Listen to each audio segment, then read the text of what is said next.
আমাকে অনেকে প্রশ্ন করে, আপনারা দেশ চালাইতে পারবেন? পারবো না কেন? নিজামী সাহেব পারে নাই? মুজাহিদ সাহেব পারে নাই? তো মুজাহিদ সাহেব নিজামী সাহেব পারলে মাসুদ সাহেব পারবে না কেন? আমরা তো সেই প্রোডাক্ট, সেই ইন্ডাস্ট্রির, তো আমরা raw materials. We belong to the same understanding and capability. মানুষের কাছে আস্থা অর্জন করতে হবে, মানুষকে কনভিন্স করতে হবে।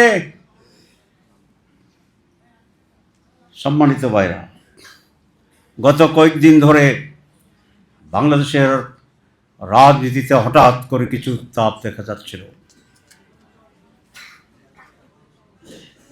আমরা ভূমিকা নেওয়ার চেষ্টা করেছি এটাকে প্রশমিত করার জন্য।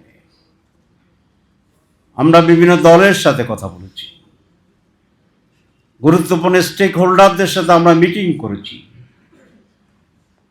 এবং আলহামদুলিল্লাহ এই উত্তেজনা অনেকটাই কমে আসছে। বাংলাদেশে আজকে যে ইন্টারিম গভর্নমেন্ট আছে তাদের অনেক ত্রুটি আছে, অনেক দুর্বলতা আছে, অনেক কিছু করার ছিল তাদের করতে পারেনি।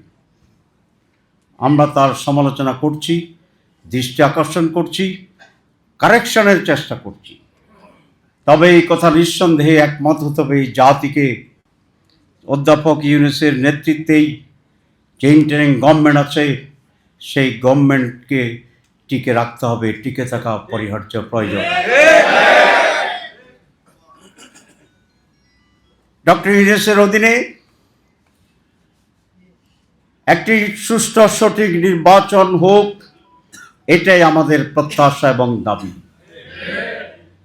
অনেকে নির্বাচনের কথা বলেছেন, আমি মনে করি বাংলাদেশে যে সংকট তৈরি হয়েছিল তার অন্যতম প্রধান কারণ ছিল অসুস্থ নির্বাচন, জবরদখল করার শাসন।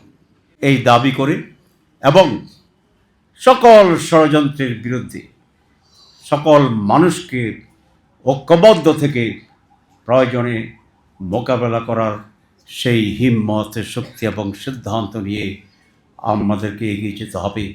বাংলাদেশের স্বাধীনতার ব্যাপারে জামাতে ইসলামী কোনো আপোষ করবে না। একটি সাস্টেইনেবল ডেমোক্রেসির ব্যাপারে জামাত কোনো আপোষ করবে না।